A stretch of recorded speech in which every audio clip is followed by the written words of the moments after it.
అండి, నమస్తే. ఈ టిప్స్తో మీరు పనులను చాలా సులువుగా ఈజీగా చేసుకోవచ్చు. ఇలాంటి స్పాంజ్ స్క్రబ్బర్కి విండో సైజును చూసి ఇలా ఘాట్లు పెట్టుకోవాలండి. ఆ తర్వాత మనము ఈ స్క్రబ్బర్తో ఇలా విండోస్ని కానీ స్లైడింగ్ డోర్ని క్లీన్ చేసుకున్నామనుకోండి, చాలా ఈజీగా క్లీన్ చేసుకోవచ్చు. వీటి కోసం మనము ఎలాంటి క్లాత్లను కానీ ఎలాంటి లిక్విడ్లను యూజ్ చేయకుండా ఈ స్పాంజ్ స్క్రబ్బర్ తోటే క్లీన్ చేసుకోవచ్చు. చూడండి, మనము ఈ పనిని 30 సెకండ్స్ లోపే క్లీన్ చేసుకోవచ్చు. మన ఇంట్లో ఇలాంటి జాలీ డోర్స్ ఉన్నప్పుడు దీనికి సన్నని డస్ట్ అనేది అలాగే ఉంటుందండి. అయితే మనం కట్ చేసిన స్పాంజ్ స్క్రబ్బర్కి బ్యాక్ సైడ్ ఇలా కొద్దిగా రఫ్గా ఉంటుంది. దాంతో ఇలా క్లీన్ చేసుకున్నాం అనుకోండి, దాంట్లో ఉండే సన్నని డస్ట్ అనేది పూర్తిగా తొలగిపోతుంది. ఇలా క్లీన్ చేసిన వాటికి పైన క్లీన్ చేయని దానికి డిఫరెంట్ అనేది మీకు చూపిస్తాను. చూడండి, చూసారు కదండి, మనం క్లీన్ చేసింది ఇలా నీట్గా ఉంటుంది, పైనది మాత్రం డస్ట్గా కనబడుతుంది కదా.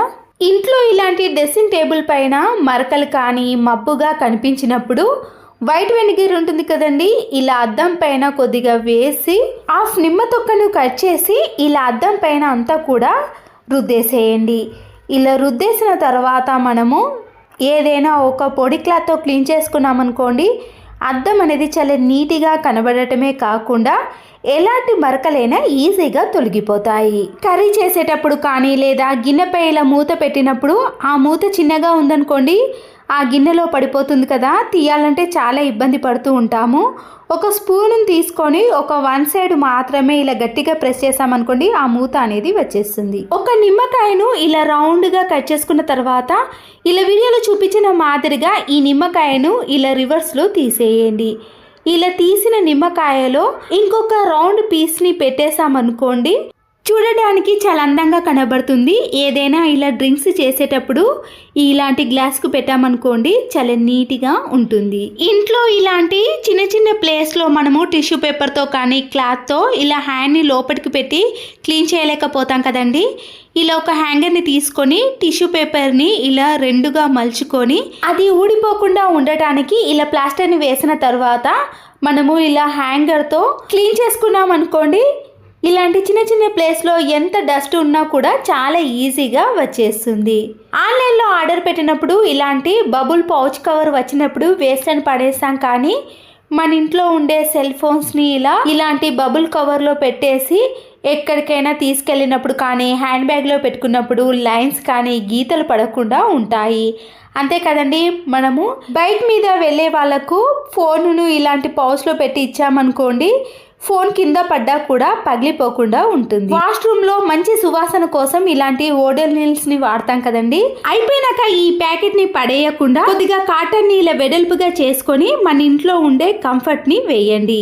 ఈ కంఫర్ట్ని ఇలా ఓడోనిల్ ప్యాకెట్లో పెట్టేసి వాష్రూమ్లో కానీ బెడ్రూమ్లో కానీ ఎక్కడైతే బ్యాడ్ స్మెల్ వస్తుందో అక్కడ ఇలా మేకుకు వేసామనుకోండి, మంచి సువాసన అనేది వస్తుంది. ఈ ప్యాకెట్కి ముందుగానే హోల్స్ ఉన్నాయి కాబట్టి ఆ హోల్స్లో నుంచి మంచి సువాసన అనేది ఇలా 15 డేస్ వరకు వస్తుంది. ఇలాంటి చిన్న చిన్న మేకులు కానీ పిన్నిస్లు ఉన్నప్పుడు అయస్కాంతాన్ని కవర్లో పెట్టేసి ఇలా చేసామనుకోండి, అన్నీ కూడా ఒకే దగ్గర ఉంటాయి, వెతకాల్సిన పని కూడా ఉండదు. వాటర్ బాటిల్ని కానీ గ్లాస్లో ఏదైనా వాటర్ని పెట్టినప్పుడు ఇలా కింద ఒలికిపోతాయి కదండి, కాలికి ఇలాంటి క్లాత్ని వేసి క్లీన్ చేసామనుకోండి, ఈజీగా క్లీన్ అయిపోతుంది. ఎవరికైనా ఇలా నడుము నొప్పి ఉన్న వాళ్ళు కానీ కింద వంగి క్లీన్ చేయలేని వాళ్ళు ఈ టిప్పుతో ఈజీగా క్లీన్ చేసుకోవచ్చు.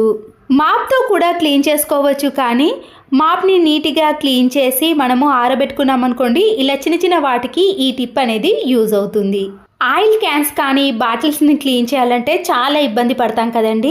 జిడ్డుగా తయారైన ఆయిల్ క్యాన్ని క్లీన్ చేయాలంటే ఇలా ఒక సాక్స్ని వేసుకొని దానిపై కొద్దిగా కోల్గేట్ పేస్ట్ని వాటర్ని వేసి ఈ ఆయిల్ క్యాన్ని ఇలా 1 నిమిషం పాటు బాగా రుద్దేసేయండి. తర్వాత ఈ సాక్స్ని రివర్స్లో తీసి దాంతో క్లీన్ చేసుకుంటే ఆయిల్ క్యాన్ పై ఉండే జిడ్డు అనేది ఇలా పూర్తిగా తొలగిపోతుంది. చూసారు కదండి, ఇలా జిడ్డు పట్టిన వాటిని కూడా మనము చిటికెలో క్లీన్ చేసుకోవచ్చు. నిమ్మకాయలు ఇలా ఎక్కువగా తెచ్చుకున్నప్పుడు అవి త్వరగా పండు వారి కుళ్ళిపోతూ ఉంటాయి. వీటిని ఇలా హాఫ్గా కట్ చేసి ఒక గాజు సీసాలో తడి లేకుండా చూసుకోవాలి. ఇలా జాలి ద్వారా మనము నిమ్మకాయ రసాన్నంతా కూడా ఈ గాజు పాత్రలోకి వేసేయండి.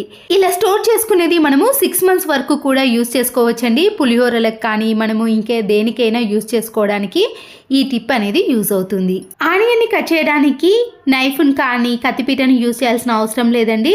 ఇలా పొట్టును తీసేసిన తర్వాత ఇలాంటి పీలర్తో మనము సన్నగా కట్ చేసుకోవచ్చు. ఇలా కర్రీలోకి కానీ బిర్యానీలోకి దేనికైనా యూజ్ చేసుకోవడానికి చాలా బాగుంటుందండి. సన్నగా కట్ చేయటం వలన వేగటం కూడా చాలా త్వరగా వేగిపోతాయి.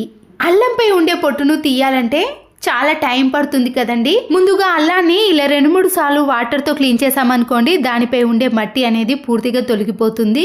ఇలా టీ వడపోసే జాలి ఉంటుంది కదండి, దాన్ని తీసుకొని అల్లంపై ఉండే పొట్టును మనము చాలా తక్కువ టైంలో ఎన్ని కేజీలైనా చాలా ఈజీగా క్లీన్ చేయవచ్చు.